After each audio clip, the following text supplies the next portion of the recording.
এক সপ্তাহের মধ্যে যে গার্লফ্রেন্ড বয়ফ্রেন্ডের সাথে ঘুরতে পারেনি, ওরা নিয়ত করেছে শুক্রবারের দিন পার্কে যাবে, রেল লাইনে যাবে, জাদুঘরে যাবে। কোন দিন নিয়ত করেছে? শুক্রবারের দিন।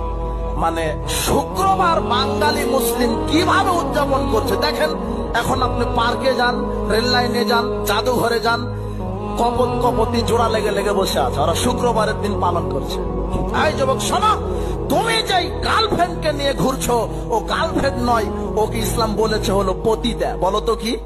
ও হলো পতিতা। দেখবেন কি সুন্দর হাত মোজা পা মোজা লাগিয়েছে, পা মোজা লাগে গার্লফ্রেন্ডের সাথে গেছে।